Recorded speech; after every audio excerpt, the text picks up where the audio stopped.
அரசியலில் புதுமுகங்கள் ஜெயிப்பார்களா அல்லது புதுமுகங்கள் அந்த அரசியலுடைய விகாரமான சூழ்நிலையை கண்டு சில நேரங்களில் பயந்து பின்னோக்கி பாய்வார்களா? இப்படி பல விஷயங்கள் இன்று விஜய் அப்படிங்கிற ஒரு ஆளுமையான ஒரு நடிகரை மையப்படுத்தி செல்கிறது.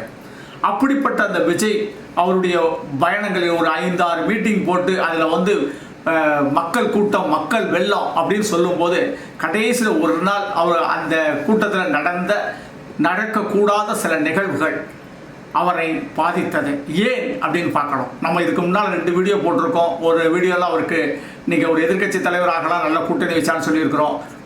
கூட இருக்கிறவங்க கூட கொஞ்சம் பார்த்து இருங்கன்னு கூட நம்ம வீடியோவில் சொல்லியிருக்கிறோம். இது முன்னால் உடைய வீடியோ பார்க்கலாம்.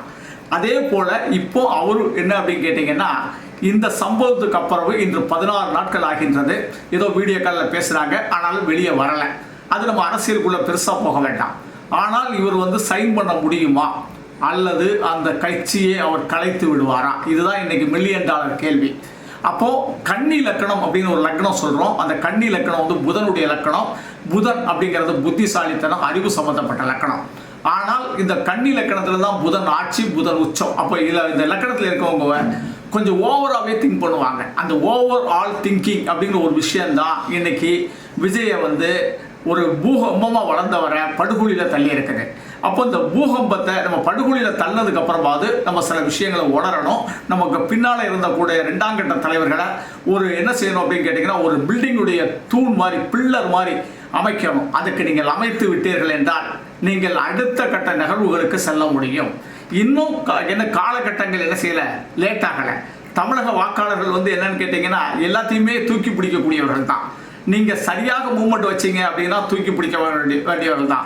ஆனால் நீங்கள் அந்த பில்லரையும் சரியாக அமைக்கணும். அந்த பில்லர் அமைக்கிற மாதிரியே நீங்கள் ஒரு கட்டடத்தினுடைய ஃபவுண்டேஷன் சொல்லக்கூடிய நம்ம பூமியில் நம்ம அதனுடைய பலத்தை கொடுக்கக்கூடிய அளவுக்கு நீங்கள் கொஞ்சம் பலவானாக மாறினால் உங்களுடைய டிவிக்கே வளரக்கூடிய சக்தி இன்னும் இருக்குது.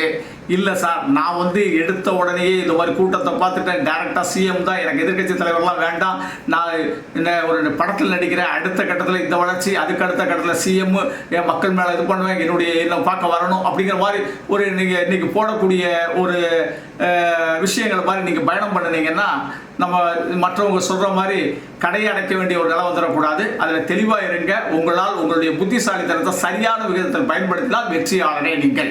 நன்றி. தெய்வீக மாரிமுத்து.